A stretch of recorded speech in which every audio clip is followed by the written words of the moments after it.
कभी तो लोगों का नुकसान हो ही जाता है, किसी का बहुत छोटा सा नुकसान होता है तो किसी को बहुत बड़ा नुकसान हो जाता है। वेल, मैं बिल्कुल नहीं चाहता कि आपका कभी भी कोई बड़ा नुकसान हो, और उसी के लिए आपको ये जो वीडियो है ना, ये एंड तक देखना बहुत जरूरी है, बिकॉज आज इस वीडियो के अंदर मैं आपको 7 गोल्डन रूल्स ऑफ ट्रेडिंग देने वाला हूं।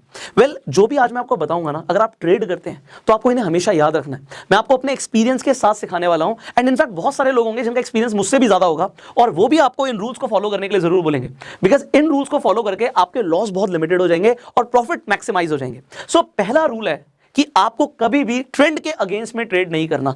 Don't trade against the trend. अगर आप ट्रेड करने वाले हो, ट्रेंड के अगेंस्ट नहीं। अब ट्रेंड आपको पता है कि भैया यहाँ पे अप ट्रेंड होता है, आपको पता है डाउन ट्रेंड होता है, आपको पता है साइडवेज ट्रेंड होता है। अब आपको ट्रेंड पता है, अगर आपको अभी तक ट्रेंड नहीं पता तो आई बटन पे लिंक है, आप जाके वीडियो देख सकते हैं। मैंने आप किस तरीके से ट्रेंड आइडेंटिफाई करके ट्रेड कर सकते हैं ऑलरेडी सिखाया हुआ है। अब यहाँ पे मेरे कहने का मतलब है ना, जो मैं आपको थोड़ा सा और डिटेल में समझाता हूँ। मान लेते हैं कि डाउन ट्रेंड चल रहा है। अब ट्रेंड बिल्कुल ऐसे तो चलता नहीं है, आपको पता है जब ट्रेंड चलता है तो वो कुछ आपको इस तरीके से दिखेगा। स्टॉक का प्राइस ऊपर जाता है, नीचे जाता है, ऊपर जाता है, नीचे जाता है, एंड अल्टीमेटली एक ट्रेंड लाइन फॉलो हो रही होती है। तो अब यहाँ पे जब आपको ट्रेंड दिख रहा है कि नीचे की तरफ जा रहा है, आप अपने डीमेट अकाउंट में लॉगिन करके बैठे हुए हैं, आपने इंडिकेटर्स लगाए हुए हैं, अब कोई सिग्नल ऐसा दिख जाता है, आपको कोई कैंडल बनती हुई दिख जाती है जो आपको लगता है यहां से ना मूव कर जाएगा, यहां से अब इससे ज्यादा नीचे तो नहीं जाएगा स्टॉक, अब यहां से ना ब्रेकआउट हो सकता है, यहां से ट्रेंड रिवर्स हो सकता है, हुआ नहीं है, हो सकता है, होने से पहले ही आपने ट्रेड कर दिया और आपने ट्रेंड के अगेंस्ट ट्रेड कर दिया। मैं आपको बता रहा हूं, ये मेरा अपना एक्सपीरियंस है। अभी तो मैं बिल्कुल ऐसा नहीं करता कि अगर जिस डायरेक्शन में ट्रेंड होगा उसी डायरेक्शन में ट्रेड करना है, because trend is your friend. And अगर आपने ट्रेंड के अगेंस्ट में ट्रेड किया, आपके लॉस होगा। तो स्टार्टिंग में कुछ ऐसे ट्रेड्स है जो मैंने ट्रेंड के अगेंस्ट में भी किए, एंड हुआ क्या, ज्यादातर केसेस में नुकसान हुआ। तो ट्रेंड, मुझे लगता है कि आपको प्राइस एक्शन जरूर फॉलो करना चाहिए। आज की डेट में मैं ट्रेंड को अपना फ्रेंड समझता हूं, एंड इसीलिए प्रॉफिट मेकिंग इजी हो जाती है। आपको यह समझना है कि अगर देखो भाई, आपने देखा स्टॉक नीचे गया, फिर आपको थोड़ा सा ऊपर आता हुआ दिखा, यहां पे कोई कैंडल बन गई, या फिर आपको कोई इंडिकेटर दिख गया कि भैया यहां पे एमएससीडी के अंदर क्रॉसओवर हो गया, कुछ भी हो गया, तो वहां पे ये छोटी मोटी जो चीजें दिख रही है ना, हो सकता है वो आपके लिए ठीक हो, बट जब तक ट्रेंड रिवर्सल दिखेगा नहीं ना चार्ट पे, तब तक हम ट्रेड नहीं करेंगे। This is rule number 1। अब इसके बारे में आपका क्या मानना है अभी बता सकते हैं, बट यहां पे अब मैं आपको सेकंड रूल बोलूंगा। थोड़े से हार्श लगेंगे आपको मेरे शब्द, बट ये आपको याद रखना है कि हमेशा औकात में ट्रेड करो। हर इंसान की ना लिमिटेशंस अलग होती हैं। आप किसी का प्रॉफिट देख लेते हो इंस्टाग्राम पे, फेसबुक पे, यूट्यूब पे, प्रॉफिट देखा जी 20 लाख का प्रॉफिट हुआ है, प्रॉफिट देखा जी 5 लाख का प्रॉफिट हुआ है, प्रॉफिट देखा 2 लाख का प्रॉफिट हुआ है, मुझे भी करना है, एक दिन में करना है। अब एक दिन में 2 लाख का प्रॉफिट करने के लिए इंसान 20 लॉट में ट्रेड कर रहा था, बट आपकी लिमिट थी 2 लॉट्स में ट्रेड करने की। बट आपने क्या किया, थोड़ा सा पैसा अपना जो सेविंग्स थी उसे ब्रेक कर दी, ठीक है जी, ज्यादा लॉट ले लिए, या फिर लोग लोन भी ले लेते हैं।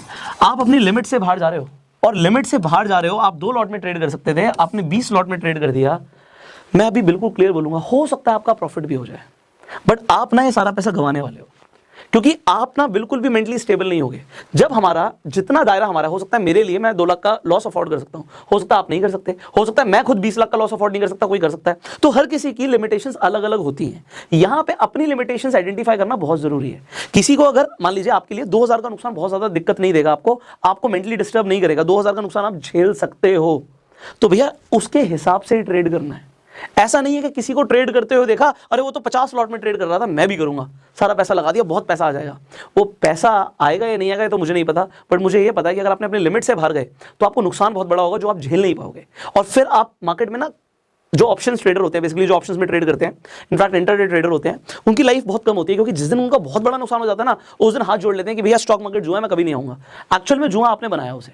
आप जिस इंटेंशन से आप लेवरेज की तरफ गए, वो आपका इंटेंशन था कि मैं एक दिन में करोड़पति बन जाऊं, रातों रात करोड़पति बन जाऊं। ऐसा नहीं होता है, ये डिसिप्लिन का गेम है, आपको समझना पड़ेगा। स्टॉक मार्केट में डिसिप्लिन से पैसा बनता है, पेशेंस से पैसा बनता है। ट्रेड भी कर रहे हो ना, पेशेंस के साथ करना पड़ेगा। एंड यहीं पे रूल नंबर 3 आ जाता है, जो कि आपको क्लियरली कहता है कि कभी भी ट्रेड करने में जल्दबाजी मत करो।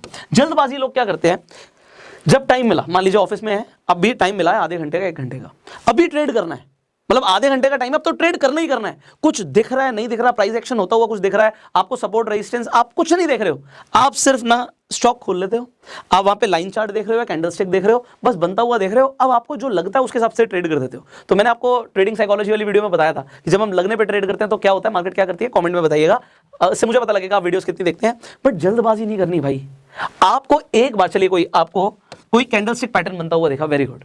आपको प्राइस एक्शन दिख रहा है, आपको दिख रहा है कि चलो जी मान लेते हैं कि रेजिस्टेंस ब्रेक कर दिया है स्टॉक ने, आपको दिख रहा है। उसके साथ साथ कोई इंडिकेटर भी आपको आरएसआई कुछ बता रहा है, आपको एमएसीडी कुछ बता रहा है, आपको मूविंग एवरेजेस कुछ बता रही है।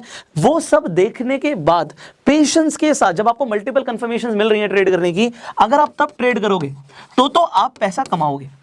बट अगर आप सिर्फ लगने पे ट्रेड करोगे, जल्दबाजी पे ट्रेड करोगे कि यार अभी एक घंटे में ट्रेड करना ही करना है, जरूरी है क्या करना है? अगर करना ही है ना एक घंटे में ट्रेड, तो पेपर ट्रेड कर लो, पता लग जाएगा आपकी एक्यूरेसी कितनी आ रही है। आपको यहां पे जब तक मल्टीपल कंफर्मेशंस नहीं मिल रही, पेशेंस के साथ पूरे दिन में आपको दिख रहा है कि 9:30 से लेके आपके लिए 3:15 के लिए ट्रेडिंग के लिए मार्केट खुली हुई है। आपने अगर पूरे दिन में 3 से 4 अच्छी ट्रेड्स भी ले ली ना, बहुत है, 20 ट्रेड लेने की जरूरत नहीं है। वो 3-4 ट्रेड के लिए ना टाइम लगाना है। जरूरी नहीं कि 9:15 मार्केट खुली अब भी ट्रेड लूंगा मैं, नॉट रिक्वायर्ड, कोई जल्दी नहीं है। अगर आप यहां पे जल्दबाजी में आ रहे हो ना, तो बहुत जल्दबाजी में जाओगे, और पेशेंस के साथ ट्रेड करोगे तो पेशेंस के साथ कमाओगे। आपकी चॉइस है आपको क्या करना है। So this is rule number 3, golden rule है कि कभी भी जल्दबाजी में ट्रेड नहीं करना, कोई जल्दबाजी नहीं है। अगर आपको इसे अपना प्रोफेशन बनाना है तो पेशेंस लाना पड़ेगा। अब आगे बढ़ते हैं। दिस इज वेरी इंपॉर्टेंट कि आप कभी भी ना लूजिंग साइड में एवरेज नहीं करोगे। अब होता क्या है, अब लोग ना ट्रेड लेते हैं, इनफैक्ट ये इन्वेस्टर्स के लिए भी है। आपने किसी स्टॉक में इन्वेस्ट किया, आपने 100 रुपए का जब शेयर प्राइस था तब इन्वेस्टमेंट शुरू करी थी, अब वो 70 रुपए का हो गया, मतलब अब आपका नुकसान हो रहा है। 100 रुपए पे आपने इन्वेस्टमेंट करी थी, 70 रुपए का शेयर प्राइस हो गया, नुकसान हो रहा है। आपने एक और शेयर खरीदा था, वो 100 रुपए का था, अब वो 150 रुपए का हो गया। लोग पता है क्या करते हैं, ये 150 वाला तो बेच देते हैं, प्रॉफिट बुक कर लेते हैं, ठीक है। ये आपने प्रॉफिट बुक किया, और यहां पे जहां पे आपको दिखा कि 100 रुपए का शेयर 70 का हो गया, अब कहेंगे यार अब मैं ना और खरीद लेता हूं, यहां पे और बाय कर लेता हूं, तो मेरी एवरेज हो जाएगी, एवरेज आ जाएगी 85 पे या 80 पे। अब मेरी एवरेज 85 पे आ गई। फिर वो क्या देखते हैं कि प्राइस टूट गया जी, 60 रुपए का हो गया, अच्छा जी फिर से बाय कर लेते हैं, एवरेज कर लेते हैं। अब देखते हैं यार 40 रुपए का हो गया। एंड मैं आपको कई ऐसे एग्जांपल्स दे सकता हूं। इनफैक्ट ऐसा नहीं है कि सारी चीजें जो मैं आपको बता रहा हूं, मैंने बोला मैं अपने एक्सपीरियंस से बता रहा हूं, मैंने भी ये गलतियां करी हैं। एंड गलतियां होती हैं तो गलतियों से सीखा जाता है। जो प्राइस हम शेयर का देख रहे थे, जो शेयर हमारा भाग रहा था, हम उसे सेल कर देते हैं, तो जो हमारा भागता हुआ घोड़ा है ना, उसे तो हमने बेच दिया, और जो हमारा सुस्त घोड़ा है उसे हम चने खिला रहे हैं, भाई तू भागेगा, तू जीतेगा। जो जीतने वाला था उसे तो हमने बेच दिया, घोड़ा बिक गया वो। और जो हमारा सुस्त घोड़ा है, आलसी घोड़ा है, या जो बीमार घोड़ा है, उसे हम कह रहे हैं तू रेस जीतेगा। ऐसा नहीं होता है।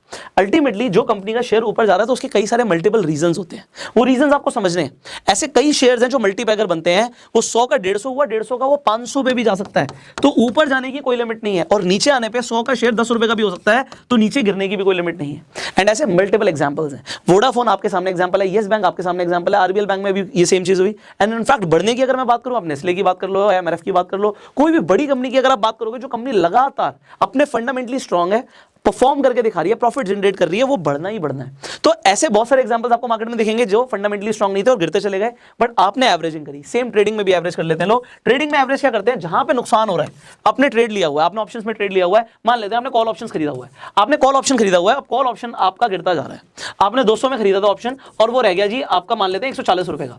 अब आप क्या करेंगे, अरे 140 में दोबारा खरीद लेता हूं, यहां से ऊपर जाएगा। अच्छा फिर ट्रेंड देखा, फिर आपने क्या देखा, कोई ब्रेकआउट हुआ, कुछ दिखा आपको ऐसा चार्ट पे जिसके थ्रू आप दोबारा नीचे जा रहे हो, तो पहली बात तो ऐसा नहीं करना चाहिए जनरली आपको। और अगर कर रहे हो तो फिर मल्टीपल कंफर्मेशंस मिलनी चाहिए। एंड ऑप्शंस में ट्रेड करते हो तो स्ट्रैटेजीज डेफिनेटली यूज किया करो। ऑप्शन स्ट्रैटेजी के ऊपर पूरी प्लेलिस्ट बनाई हुई है, आई बटन पे लिंक है, जाके देखो। स्ट्रैटेजी बनाओगे तो रिस्क टू रिवॉर्ड रेशियो के हिसाब से बेहतर ट्रेड कर पाओगे।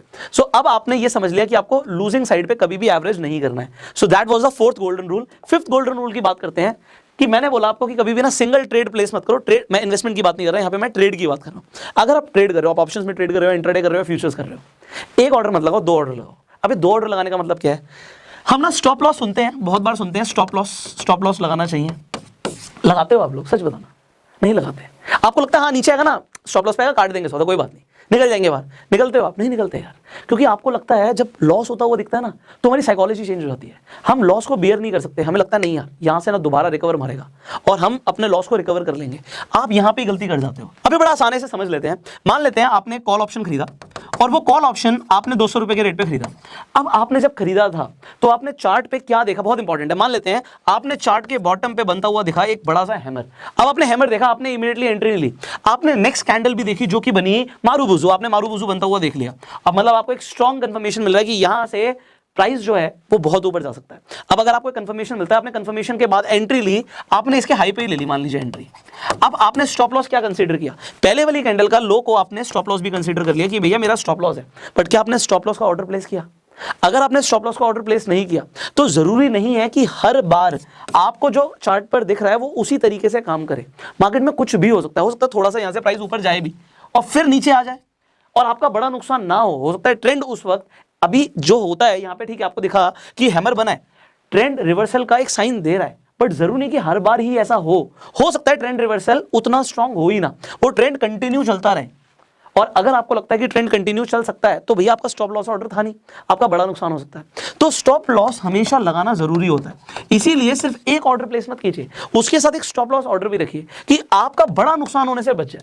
प्रॉफिट हम छोटा सा लेके निकलते हैं और लॉस बड़ा लेके निकलते हैं, बड़ा नुकसान हो जाता है इस बात पे। तो आपको क्या करना है, आपको समझना है कि आपके 2 ट्रेड्स एग्जीक्यूट होने चाहिए। एक ट्रेड तो आपने जिसमें एंटर किया, चाहे वो आपका ऑप्शन ट्रेडिंग था या आपने इंट्राडे में किया या आपने फ्यूचर्स में किया, बट उसके साथ एक स्टॉप लॉस का ऑर्डर होना जरूरी है। So this was rule number 5। अब 6 गोल्डन रूल की तरफ चलते हैं, एंड दैट इज कि आप एक बार जब प्रॉफिट ले लेते हैं या आपका लॉस हो जाता है तो दोनों ही सिनेरियो में ना अगेन हमारी साइकोलॉजी बदल जाती है। जब हमारा अच्छा प्रॉफिट हो जाता है तो उस वक्त लोग एक्सट्रीम कॉन्फिडेंस वाली स्टेज में आ जाते हैं, यार मैं ना बहुत बढ़िया कर रहा हूं। आपको अंदर से कॉन्फिडेंस लगेगा कि यार आज बढ़िया दिन चल रहा है, मैं और भी ट्रेड लूंगा, प्रॉफिट होगा। अब अगर आपका कॉन्फिडेंस, आपकी साइकोलॉजी बदल जाती है, मतलब कुछ लोग होते हैं ना, देख तेरे भाई ने यार आज 20,000 का प्रॉफिट किया, आज हमने इतने का प्रॉफिट किया, तो उस वक्त आपका कॉन्फिडेंस बहुत अच्छा है, अच्छी बात है। बट फिर उसके बावजूद भी अगर आप एक ट्रेड और एक ट्रेड लोगे तो जो आपने प्रॉफिट बुक भी किया ना कहीं वो भी गवा के चले जाओगे। अच्छा, किसी के साथ ऐसा हुआ तो नीचे कॉमेंट जरूर कीजिएगा। इनफैक्ट अगर आपका लॉस हो जाता है तो उसके बाद ना लोग एक स्टेज में आ जाते हैं, यार लॉस हो गया ना, कोई बात नहीं, दोबारा से ट्रेड करेंगे, हम अपना लॉस को रिकवर करेंगे। यहां पे फिर से लॉस हो गया, उसके बाद फिर एक और ट्रेड कर देते हैं। अब प्रॉफिट हुआ था तो वो भी गवा दिया, और लॉस अगर होता है तो बार बार लॉस हो रहा है तो क्या पूरे दिन बैठे हम? नहीं। आपको सिंपल सी चीज समझनी है कि एक बड़ा ये ना साइकोलॉजी का गेम है यार। आपके पास सिर्फ ट्रेडिंग ही नहीं करनी है, आपके पास लाइफ भी है, आपके पास अपना और भी काम हो सकता है आप पार्ट टाइम में ट्रेड करते हो, अगर आप फुल टाइम में भी ट्रेड करते हो, आपके पास अपनी फैमिली है, आपको उसे भी टाइम देना है। आपका जो मेंटल वेलबींग है ना बहुत इंपॉर्टेंट है। अगर आपको एक अच्छा प्रॉफिट हो जाता है तो ठीक है यार, दिन का काम हो गया, मार्केट से प्रॉफिट लेके निकल गए ना, उस दिन प्रॉफिट को एंजॉय करना भी सीखो। अगर आपका लॉस होता है तो इस स्टेज पर मत आओ कि भैया मुझे लॉस को आज ही रिकवर करके बाहर निकलना है, लॉस करके नहीं निकलूंगा। तो फिर अगर आप एक छोटा सा लॉस को बुक नहीं करते तो there is a saying, if you do not book a small loss, if you do not book a baby loss, you will face the mother of all losses. अगर आपने एक छोटा सा लॉस बुक करना नहीं सीखा तो जितने भी लॉस आपने सोचे ना उससे भी बड़ा नुकसान हो सकता है आपका, तो ऐसा नहीं करना। और अगर लॉस भी होता है तो ऐसा नहीं है कि इस लॉस को रिकवर करके आज उठूंगा, शट डाउन कर दो भाई, हर दिन एक जैसा नहीं होता, ठीक है। तो कभी कभी सचिन तेंदुलकर भी 0 पे आउट हो जाता है। सो इसका मतलब यह है कि आपने चाहे अच्छा प्रॉफिट है या अच्छा नुकसान हो गया, मोटा नुकसान हो गया, दोनों ही केसेस में आपने अपनी साइकोलॉजी को डिस्टर्ब नहीं करना। Your mental wellbeing is very important, and here comes the rule number 7, and वो कंटिन्यूशन में ही है जो आपने अभी समझा कि अगर लॉस हो गया तो लॉस रिकवरी के लिए ट्रेड कभी नहीं करना। अगर आपका लॉस हो गया, आपको दिक्कत 10,000 का नुकसान हो गया, अब मैं मार्केट में नुकसान को रिकवर करके ही उठूंगा। मैं एग्जैक्टली बता रहा हूं, मेरा फ्रेंड और उसके एक रिलेटिव साथ में बैठे थे, ट्रेड कर रहे थे, ट्रेड हुआ और ट्रेड में उनको 20-25 हज़ार का नुकसान हो गया। अच्छा, वो एक अच्छा कैपिटल लगा के ट्रेड कर रहे थे, मैं आपको पहले बता दूं 7-8 लाख रुपए उन्होंने लगा रखा था। तो 7-8 लाख रुपए के हिसाब से 25,000 का नुकसान बहुत बड़ा नुकसान नहीं माना जाएगा परसेंटेज के हिसाब से, बट 25,000 का नुकसान देखा तो साइकोलॉजी क्या कहती है। एक बार मेरे फ्रेंड ने बोला अपने रिलेटिव को कि यार चलो 25,000 का हो गया नुकसान, बुक करते हैं, बस आज के लिए बहुत है। सामने वाले ने बोला नहीं यार ये तो भी रिकवर हो जाएगा। थोड़ी ही देर में उनका 75,000 का नुकसान चल रहा था। अब आपको क्या लगता है उन्होंने क्या किया होगा? डेफिनेटली जो हम सब भी करेंगे कि यार नहीं 75,000 तो बहुत ज्यादा हो गया, अब बैठेंगे। अब बैठते ही बैठते उस दिन अकेले दिन 2.5 लाख से ज्यादा का नुकसान हो गया। अब एक दिन के अंदर 2.5 लाख का नुकसान, मतलब अगर एक, ठीक है उनके पास कैपिटल अच्छी थी तो मैं आपको बता रहा हूं, चलो 7-7.5 लाख 8 लाख से ट्रेड कर रहे हैं, उन्होंने अपना 1/3 कैपिटल लूज कर दिया एक दिन में। क्यों? क्योंकि वो जो 25,000 थे ना वो नहीं कमाने थे, उसे रिकवर करना था, और वो रिकवर हुआ नहीं, और उसके बाद नुकसान पे नुकसान। एंड इनफैक्ट वेट नहीं किया और भी ट्रेड मार दिए, इसके अलावा भी ट्रेड मार दिए। यार चल ये नहीं हो रहा ना, एक और ट्रेड ले लेते हैं, फिर एक और ट्रेड ले लेते हैं। कभी कभी ऐसा भी मानो यार आज मेरा दिन बढ़िया नहीं है यार, आज मेरी स्ट्रैटेजी काम नहीं कर रही, बंद करो सिस्टम को, उठ जाओ। पर लोग उठते नहीं है और फिर बड़ा नुकसान। ये मैं आपको रियलिटी बता रहा हूँ, 2.5 लाख का नुकसान एक दिन में। और लोगों को इससे भी कई ज्यादा नुकसान होते हैं, लोग अपने नुकसान नहीं दिखाते, कभी नहीं दिखाते। इनफैक्ट यूट्यूब पे भी बहुत सारे लोग हैं, बड़ा नुकसान लोग नहीं दिखाएंगे, बड़ा प्रॉफिट सबसे पहले दिखाएंगे। मैं ना प्रॉफिट दिखाता ना नुकसान दिखाता। क्यों? क्योंकि मुझे ना आपको दिखाना नहीं है, मुझे आपको सिखाना है। मुझे आपको कोई इंस्पायर नहीं करना, मेरा क्या फायदा हो रहा है भाई? तुम ट्रेड कर रहे हो, तुम्हारा फायदा, तुम्हारा नुकसान हो रहा है, तुम्हारा नुकसान। ना मेरी जेब में कुछ आया, ना मेरी जेब से कुछ गया। बट मैं क्या चाहता हूं कि अगर आज आप लोग नए हो तो मेरा फर्ज बनता है मैं आपको गाइड करूं। एंड ये जितनी भी चीजें मैंने बताई ना, मैंने आपको अपने एक्सपीरियंस के साथ बताई, ये रियलिटी में लोगों के साथ हुआ है। एंड रियलिटी में ये तो कुछ भी नहीं है। आपको पता है कि मार्केट में कुछ ऐसे लोग भी हैं जो लोन लेकर ट्रेड करते हैं, अपना घर गिरवी रख देते हैं, ट्रेड करते हैं, बहुत बड़ा पैसा कमा लेंगे, और उनके साथ होता क्या है, वो घर भी नहीं रहता और वो भी कहीं के नहीं रहते। एंड आपने ऐसा नहीं करना। आपको ये वीडियो कैसी लगी कमेंट में जरूर बताइएगा, शेयर जरूर कीजिएगा, क्योंकि इस वीडियो से किसी की जिंदगी ना बच भी सकती है, किसी की जिंदगी सवर भी सकती है, लोग अपने लॉसेस को कम कर सकते हैं, अपने प्रॉफिट्स को मैक्सिमाइज कर सकते हैं। सो शेयर दिस वीडियो। फेसबुक पर वीडियो देखना फॉलो कीजिए, यूट्यूब पर देखना सब्सक्राइब कीजिए, बेल आइकन पे क्लिक कीजिए। अगर आप शेयर मार्केट में नए हैं और आपके पास अभी तक अपना डीमेट अकाउंट नहीं है, डिस्क्रिप्शन कमेंट बॉक्स में लीडिंग ब्रोकर्स के लिंक है, आज ही जाके फ्री में अपना डीमेट अकाउंट खुलवाइए, जिससे आप स्टॉक मार्केट में इजीली इन्वेस्ट भी कर पाएंगे, ट्रेड भी कर पाएंगे। एंड जो आज आपने सीखा है इसे आपको याद भी रखना और इन्हें फॉलो भी करना है। अगर आप फॉलो करने वाले हैं ना तो कमेंट में जरूर लिखेगा yes sir we will follow, जिससे मुझे भी मोटिवेशन मिलेगा कि इसी तरीके की और भी पावरफुल वीडियोस आपके लिए लगातार हम बनाएं। So thank you so very much for watching. I will see you in the next video. Till that time, you